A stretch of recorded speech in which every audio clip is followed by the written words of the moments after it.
গৰুখুটিলৈকে অনা 90 জনী গিৰ গাই অন্তৰ্ধান হ'ল আৰু এই অন্তৰ্ধান হৈছে ৰঙিয়া ষ্টেচনৰ পৰা আৰু ৰঙিয়া ষ্টেচনৰ ওচৰত মোৰ পত্নীৰ মালিকাধীন ফাৰ্মখন আছে গতিকে তেওঁলোকে মোটামুটি মানে মই মোৰ ফাৰ্মলৈকে গৰুখিনি গৈছে এনেকুৱা এটা মিনিং কৰি কয় কিন্তু ডাইৰেক্টলিও নকয় কাৰণ লিগেল কথা আছে কেছ লাগিব পাৰে আইনী কথা আহিব পাৰে সেইকাৰণে ডাইৰেক্টলি নকয় কয় যে ৰঙিয়াত অন্তৰ্ধান হৈছে আৰু ৰঙিয়াৰ ওচৰতে মোৰ পত্নীৰ মালিকাধীন ফাৰ্মখন আছে গতিকে তেওঁলোকৰ মিনিংটো মই বুজি আছো তেওঁলোকে কি কথা ৰাইজক আচলতে মোৰ বিপক্ষে ক'ব খুজিছে তেখেতসকলৰ জ্ঞাতাৰ্থে মই জনাই থওঁ যে তেখেতসকলৰ চেনেলতে এই কথাখিনি আগতে কৈ থৈ গৈছে কাৰণ আগতে তেওঁলোকে যেতিয়া এই কথাটো লৈ বিধানসভাত অখিল গগৈ ডাঙৰীয়াই প্ৰশ্ন কৰিছিল পদ্ম হাজৰিকাই তাৰ উত্তৰ দি থৈছে আৰু সেই উত্তৰৰ পিছদিনাখন সেইটো মোষ্ট ফেব্ৰুৱাৰী 21 তাৰিখ হ'ব 2024 ফেব্ৰুৱাৰী 21 তাৰিখ হ'ব 22 তাৰিখে পদ্ম হাজৰিকাৰ এটা টক শ্ব' লৈ লৈছে তেওঁলোকে অভিমত অনুষ্ঠানত পদ্ম হাজৰিকাই কৈ থৈ গৈছে তাৰ পিছত আকৌ সেই বাতৰিটো কিয় এনেকৈ ইচ্ছাকৃতভাৱে বজাইছে তাতে আপোনালোকে বুজে যে তেওঁলোকৰ ইণ্টেনশ্যনটো কি মই আপোনালোকৰ হাতত এখন কাগজ দিছোঁ এই কাগজখনত স্পষ্টভাৱে লিখা আছে যে এই 90 জনী গিৰ গাই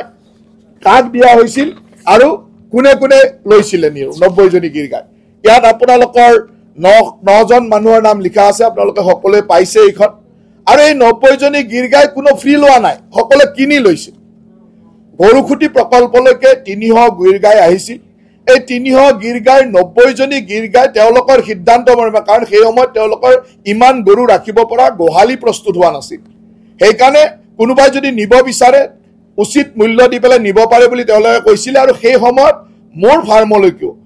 এই তাত লিখা আছে জেএমবি একুৱা এগ্ৰো প্ৰাইভেট লিমিটেড এটো মোৰ পত্নীৰ মালিকাধীন ফাৰ্ম এই ফাৰ্মখনৰ নামত 20 জনী গাই গৰু আমি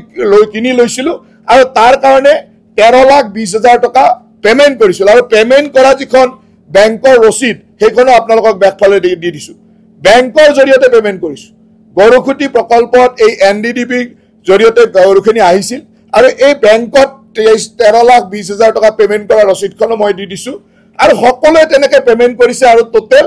এই 90 জনী গিৰ গাইৰ লগত যিসকলৰ নাম আছে আপোনালোকে ইয়াতে চাওক যে এজন Neeraj Bora Babul Nath MLA Kamalpur MLA Gohpur MLA Jonai MP Mangaldai vice chairman GMDA এই সকলে কোনে কেইটা গাই লৈছিলে দুটা 10টা এনেকে পুৰা 90 জনী গাই কোনে কোনে লৈছিলে আৰু সকলে কিমান পইচা দিছে সেইটো লিখা আছে কোনো গাই ফ্ৰী লোৱা নাই কোনো গৰু ফ্ৰী লোৱা নাই সকলোৱে গৰুসমূহ উচিত মূল্য দি আৰু এইটো এই কাৰণে কৰিছিল যে তেওঁলোকৰ গোহালিটো প্ৰস্তুত হোৱা নাছিল তেওঁলোকৰ ইমান গৰু 300 গৰু ৰাখিব পৰা গোহালি নাছিলে তেতিয়া এটা সিদ্ধান্ত ললে কোনোবাই যদি গৰুখিনি নিব খোজে নিব পাৰে গতিকে আমি তেতিয়া মোৰ ফাৰ্মৰ কাৰণে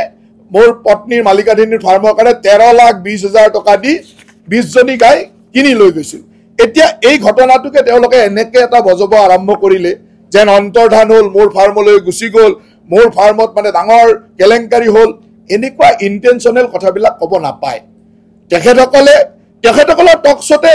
এই কথাটো তথ্য সহকাৰে কৈ দিছে আজিৰ পৰা 2024 চনৰ 22 ফেব্ৰুৱাৰীত তেওঁলোকে এইটো বজাই গৈছে আৰু তেওঁলোকে উত্তৰ দি গৈছে তেওঁলোকে কৈছে যে এইকেইটা গাই অমুক দিয়া হৈছে তাৰ পিছত এই 2025 চনত আৰু কি ইন্টেনশনালি বজাইছে